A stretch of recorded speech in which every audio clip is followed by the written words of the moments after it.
3%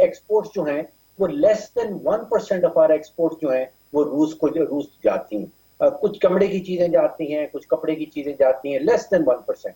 اسی طرح جو امپورٹس ہیں ہماری ٹوٹل, اس میں لیس دین 1% امپورٹ جو ہے وہ روس سے آتی ہیں.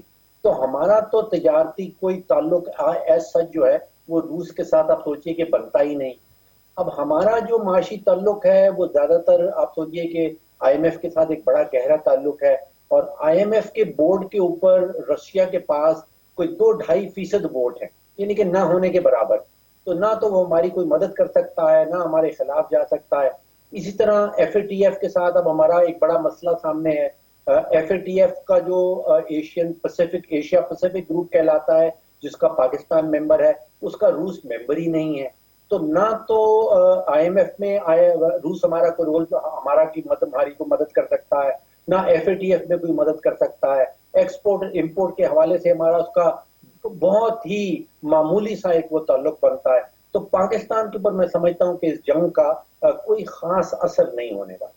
ڈاکٹر صاحب بتایا جاتا ہے کہ یورپ کی جو انرجی کی جو ضروریات ہیں اس میں ظاہر ہے کہ روس کا ایک ایلیمنٹ ہے, کنٹریبیوٹ کرتا ہے وہ, تو اس وجہ سے کیا کوئی عالمی منڈی کے اندر جو پریشر آئے گا, ظاہر ہے اس کا پریشر پھر ہمیں بھی بھگتنا پڑے گا, کوئی ایسی کوئی وجہ ہے؟ جی, یہ آپ نے بالکل درست کہا کہ مغربی یورپ کے کچھ ممالک ایسے ہیں جو up to 25% of their need, جو تیل کی ضروریات ہیں 25%, وہ روس سے لیتے ہیں. اور گیس کی ڈیپینڈنس اس سے بھی زیادہ ہے, اپ ٹو 40% جو گیس ہے وہ روس سے آ رہی ہے. لیکن آپ نے دیکھا ہوگا کہ امریکہ نے اور یورپ نے جو سینکشنز لگائی ہیں وہ بہت ہی عقل مندی سے, اس سے جو روس کا انرجی سیکٹر ہے, جو تیل اور گیس کا سیکٹر ہے, اس کو ایگزیمپٹ رکھا, اس میں نہیں ڈالا. یعنی ان کی بینکنگ کے اوپر سینکشنز لگائی ہیں, ان کے جو انر سرکل ہے پیوٹن کا, جو اس کے خاص دوست ہیں, ان کے اوپر سینکشنز لگائی ہیں, لیکن گیس کے اوپر اور تیل کے اوپر سینکشنز نہیں لگائے. تاکہ یورپ جو ہے اس سے متاثر نہ. اور سوئفٹ کا جو ایک سسٹم ہے, جو ایک بینکنگ ایک نظام ہے, اس میں بھی چونکہ Russia is part of that, وہ بھی ابھی تک اس کے اوپر کوئی پابندی نہیں انہوں نے لگائی. جی, آپ نے درست کہا. وہ سوئفٹ کا جو معاملہ ہے وہ اس کو کہا جاتا ہے فائنینشیل مارکیٹ میں, اس کو کہا جاتا ہے نیوکلیئر آپشن, کہ آپ نے اگر نیوکلیئر بم پھینکنا ہے روس کے اوپر تو پھر آپ اس کے اوپر وہ سوئفٹ کی سینکشنز لگا دیں. تو وہ سوئفٹ کی سینکشنز ابھی تک نہیں لگی ہیں. یہ جو سپلائی چین ہے, سپلائی چین جو ہے وہ تو نہیں متاثر ہوگی نا اس سے, جو دنیا کے اندر جو چیزیں آتی ہیں, امپورٹس ایکسپورٹس ہوتی ہیں؟ جہاں تک دیکھیے, روس اتنا بڑا پلیئر ہے نہیں دنیا میں, اور اگر روس کو نکال دیا جائے, جیسے آپ نے کہا, باقی سارے سمندری راستے جو ہیں وہ کھلے ہیں. ایک بلیک سی کی پورٹس جو ہیں وہاں پہ وہ متاثر ضرور ہوئی ہیں, اور پھر جو تیل کی ٹریڈ ہے, جو گیس کی ٹریڈ ہے, وہ جیسے پہلے چل رہی تھی, جنگ سے پہلے چل رہی تھی, ویسے ہی چل رہی ہے. تو اتنے خاص متاثر نہیں ہوئے ہیں. عالمی منڈیاں جو ہیں وہ اس کے اوپر کوئی خاص اثر نہیں ہوا. ڈاکٹر صاحب, یہ جو پاکستان کی پرائم منسٹر نے جو وزٹ کیا ہے, اس سے ہماری معیشت کو, یا بائی لیٹرل جو ٹریڈ ہے اس میں ہم نے دیکھا تھا ڈیلیگیشن کے اندر کچھ ایسے وزیر بھی شامل تھے, جیسے عماد اظہر صاحب تھے, وہ بھی تھے, اس کے اندر پلاننگ کے وزیر اسد عمر صاحب بھی تھے. تو ہم رشیا سے آپ سمجھتے ہیں کہ فیوچر میں کوئی اس طرح کی وہ کر سکتے ہیں, خاص کر یہ جو گیس پائپ لائن وغیرہ کی جو بات ہو رہی ہے, ہماری جو بائی لیٹرل ٹریڈ ہے, اس کے اوپر کوئی پازیٹیو امپیکٹ پڑ سکتا ہے؟ میں نہیں سمجھتا ہوں, کیونکہ پاکستان کوئی ایسی چیز بناتا نہیں ہے جس کی روس کو ضرورت ہو, اور روس کوئی ایسی چیز پروڈیوس نہیں کر رہا جس کی پاکستان میں بڑی اشد ضرورت ہو. تو ہماری بائی لیٹرل ٹریڈ وہ 350-400 ملین کے ارد گرد گھومتی ہے. کوئی خاص بڑی بائی لیٹرل ٹریڈ ہماری روس کے ساتھ نہیں ہے. میں سمجھتا ہوں مجھے لگ رہا ہے ایسے ہے کہ ہماری خارجہ پالیسی جو ہے اس میں جذبات کا بہت بڑا رول آ جاتا ہے. اس میں جو ایکچوئل ڈیٹا ہے اس کو ہم کنسیڈر نہیں کر پاتے. ہم بات کرتے ہیں کہ ہم نے ری بیلنسنگ کرنی ہے, ہم نے یورپ سے اور مغربی ممالک سے اور امریکہ سے دور ہٹنا ہے, لیکن یہ ممکن نہیں ہے. دیکھیے, ہماری ساری کی ساری تجارت جو ہے وہ تقریباً امریکہ سے اور یورپین ممالک سے ہے. ہمیں جو اگلے 12 مہینوں میں قرضہ جات چاہیے ہوں گے اس میں روس کا کوئی حصہ نہیں ہے۔ میں ہمارے قرضہ جات کا دیکھ رہا تھا کہ کوئی 130 ارب ڈالر کے ہمارے ایکسٹرنل ڈیٹ ہیں، اس میں صرف اور صرف کوئی 70 ملین ڈالر کا ڈیٹ ہے جو روس نے پیرس کلب کے ممبر ہوتے ہمیں دیا تھا، یعنی کہ 0.05% نہ ہونے کے برابر ہے۔ تو ہمارے جو فیوچر کے پرابلمز آنے والے ہیں، ہماری جو فیوچر کی ٹریڈ ہونے والی ہے، اس میں روس کا کوئی تعلق مجھے نظر نہیں آ رہا۔ اب روس کی وہ پائپ لائن کی بات کی جاتی ہے تو میں سوچتا ہوں کہ بھائی پاکستان، آپ سوچئے کہ گیس تو ہمارے پاس ہے نہیں، تو ہم گیس کی پائپ لائن بنا کے کیا کریں گے؟ جب آپ کے پاس گیس ہی نہیں ہے تو گیس کی پائپ لائن آپ نے کیا بنانی ہے؟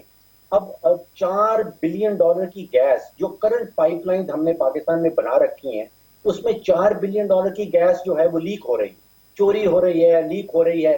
بھئی اس کو معاملہ ٹھیک کریں، آپ نئی پائپ لائن کی طرف کہاں جائیں گے؟ اگر روس نئی پائپ لائن بنانا بھی چاہتا ہے تو وہ تو کہہ رہا ہے میرے پاس پیسے نہیں ہیں، تو پھر پیسہ کہاں سے آئے گا؟ اینڈ دین دا سینکشنز جو ابھی جو سینکشنز لگ رہے ہیں، ظاہر ہے کہ اور پھر جس راستے سے آئے گا وہاں پہ بھی اسٹیبلٹی جو ہے اس کا ہونا نہایت ہی ضروری ہے، دیٹ از افغانستان۔ بہت شکریہ ڈاکٹر فروخ سلیم صاحب ہم سے بات کرنے کا۔ ناظرین، ہم گفتگو کر رہے تھے رشیا اور یوکرائن کی جو اس وقت کانفلکٹ چل رہا ہے اور اس کا جو امپیکٹ ہے پوری دنیا کے اوپر، پاکستان کے اوپر خاص کر اس سیگمنٹ میں ہم معیشت کے حوالے سے گفتگو کر رہے تھے۔ آج کے لیے اتنا ہی، پروگرام سے اجازت دیجیے، اللہ حافظ۔